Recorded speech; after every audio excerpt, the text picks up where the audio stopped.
आज दुनिया की मशहूर शिक्षा है। मुझे नहीं पता कि ये मुंबई में कितनी मशहूर है, पर पश्चिम में ये चीज़ें बहुत मशहूर हो गई हैं। कोई आपसे कहता है इस पल में जियो, कोई आपसे कहता है बस छोड़ दो सब ठीक हो जाएगा।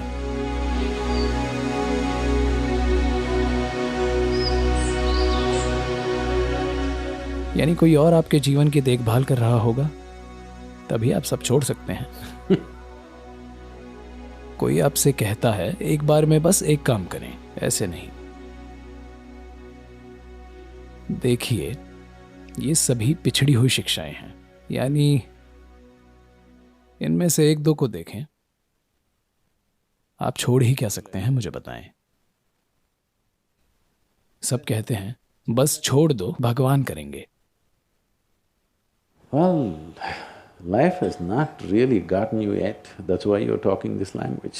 खैर, जीवन ने अभी तक आपको झकझोड़ा नहीं है, तभी आप ऐसी भाषा बोल रहे हैं। आप सपनों की दुनिया में जी रहे हैं। जब जीवन वाकई झटका दे, तब आपको पता चलेगा कि आप कुछ छोड़ नहीं सकते, आपको मैनेज करना होगा। आज आप अपना बिजनेस छोड़ दें, देखें क्या होता है, या कुछ नौटंकी करके देखें। आज गाड़ी चलाते समय बस छोड़ दें। लगता है कई लोग छोड़ चुके हैं। बस छोड़ कर देखिए, या तो आप मरेंगे या कोई और। अब ये लोकप्रिय शिक्षाएं जो दुर्भाग्य से लोकप्रिय हो गई हैं, इन्होंने मानवता को बड़े पैमाने पर बिगाड़ा है। मुझे मुझे हाल ही में अमेरिका में एक समूह मिला। वे कट्टर इसी पल में जियो वाले लोग थे। मैं आपसे पूछ रहा हूं, क्या आप कहीं और हो सकते हैं? मुझे कहीं और रहकर दिखाइए प्लीज। क्या आप में से कोई इस पल के अलावा कहीं और हो सकता है? मैं पूछ रहा हूं। आप हो सकते हैं? क्या आप अभी यहां के अलावा कहीं और हो सकते हैं? नहीं? फिर आपको ऐसी शिक्षा क्यों चाहिए? वे आपको बताने की कोशिश कर रहे हैं कि बीते हुए या आने वाले कल के बारे में मत सोचिए। ऐसा होगा अगर हम आपका आधा दिमाग निकाल दें। अगर मैं आपका आधा दिमाग निकाल दूं, तो आप बीते हुए या आने वाले कल के बारे में सोच पाएंगे? बस इस पल में जियो। ये हो रहा है क्योंकि लोगों को एक जगह चैन से बैठना भी नहीं आता, ठीक है?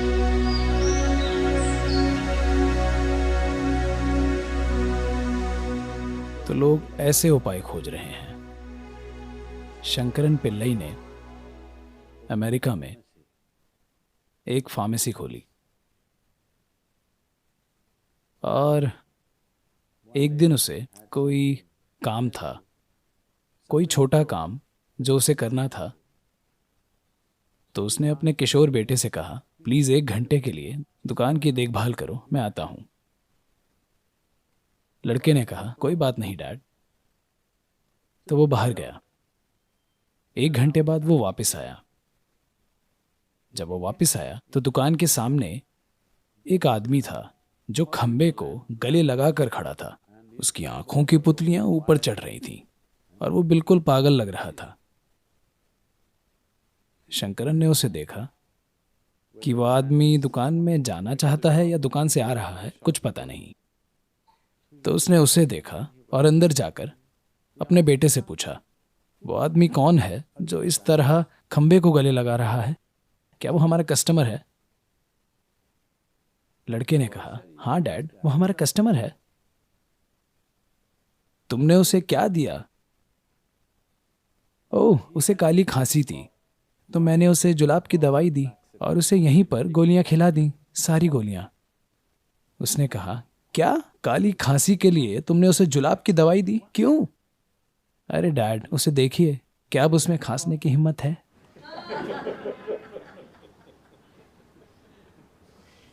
There are solutions and solutions. But is it really a solution? That's a question.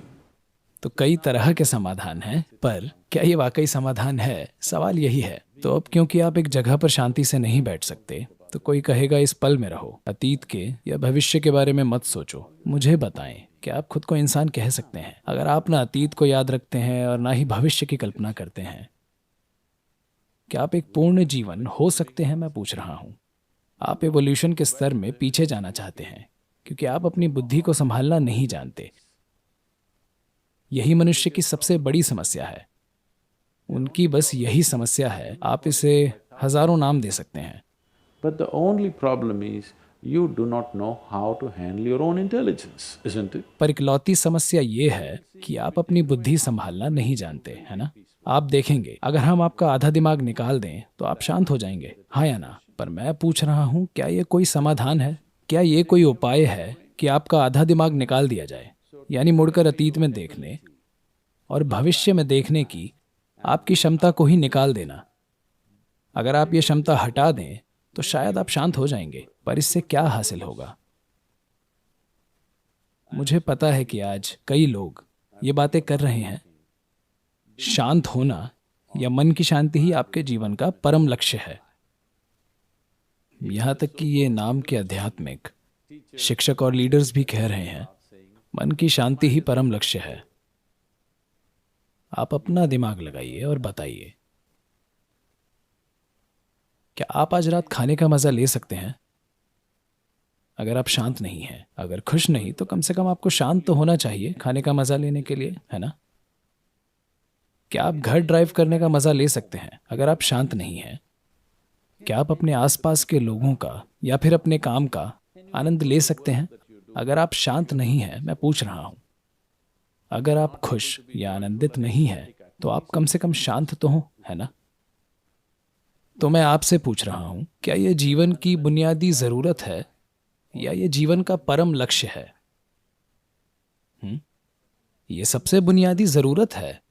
पर अब लोग शांति को स्वर्ग भेज रहे हैं, कह रहे हैं शांति जीवन का परम लक्ष्य है। ऐसे लोगों को कब्र में ही शांति मिलेगी।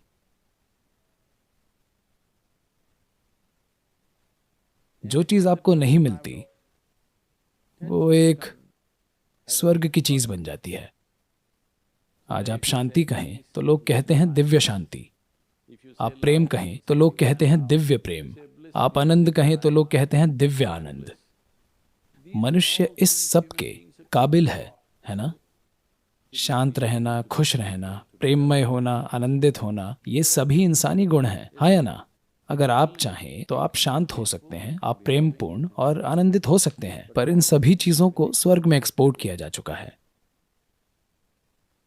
तो इन सभी शिक्षाओं के कारण ये सरल पहलू जटिल हो गए हैं। मैं कह रहा हूं, शिक्षा चाहे कहीं से भी आए, चाहे वो मेरी शिक्षा हो या किसी और की, उसे एक तरफ रख दीजिए। बस अपनी बुद्धि लगाएं। आप मेरी बुद्धि नहीं लगा सकते, ठीक है? आप शायद मेरे ज्ञान का इस्तेमाल कर सकते हैं, पर आप मेरी नहीं, सिर्फ अपनी बुद्धि लगा सकते हैं। तो अपनी बुद्धि के साथ प्रयोग करें। अगर ये मददगार हो तो करते रहिए, अगर मददगार ना हो तो इसे कल सुबह छोड़ दें। इसे एक और दिन जारी रखने की जरूरत नहीं है, पर पहले ये तय कीजिए, आप सांत्वना खोज रहे हैं या समाधान खोज रहे हैं? अगर आप सांत्वना खोज रहे हैं तो किसी भी चीज में विश्वास करें, यह काम करेगा, समझे? मान लीजिए कि जीवन का स्रोत इस बल्ब में है और हर दिन ऐसा कीजिए, यह काम करेगा। आप जो कर रहे हैं वो बस एक सस्ता मनोरोग इलाज है। Yes, you're trying to manage your psychological space with something, using an anchor outside. हाँ, आप बाहर से मदद लेकर अपनी मानसिक हलचल को मैनेज करने की कोशिश कर रहे हैं। ये ठीक है, मैं ये नहीं कह रहा कि ये गलत है। अगर आपको जरूरत है तो आप ऐसा कर सकते हैं, पर अगर ये आपकी जरूरत नहीं है, अगर आप जीवन का परम समाधान चाहते हैं, तो आपको किसी और चीज की जरूरत है जो ऐसी लोकप्रिय शिक्षाओं से नहीं मिलेगा। आपको जीवन के एक आयाम से दूसरे आयाम में ले जाने के लिए एक शक्तिशाली बल की जरूरत है। तो जब ऐसी जरूरत महसूस हो, जब ऐसी तड़प हो, तभी आपको अध्यात्म की तलाश करनी चाहिए, वरना बस बस कुछ कर लीजिए, पहाड़ पर चढ़ जाइए, ये काम करेगा, मैं बता रहा हूँ। आपका आत्मविश्वास बढ़ जाएगा। हाँ, पहाड़ पर चढ़ें, समुद्र में तैरें, ये सब चीज़ें आपके आत्मविश्वास को मजबूत बनाएंगी। या किसी चीज़ में विश्वास करें, पर आप हासिल क्या करना चाहते हैं, आपकी ज़रूरत क्या है, ये आपको ही देखना होगा। क्या आपको परम तत्व जानना है, या आप सिर्फ अपने मानसिक नाटक को मैनेज करने की कोशिश में हैं? सबसे पहले आपको ये फ़र्क करना होगा। पर आपके मानसिक नाटक को सिर्फ अंदर से ही मैनेज किया जा सकता है। शायद आप मानते हो कि आप बाहर से मदद ले रहे हैं, पर वाकई आप सिर्फ भीतर से ही मैनेज कर सकते हैं, क्योंकि ये वो भूत है जिसे आप बनाते हैं। आप इसे बाहर से नहीं मार सकते।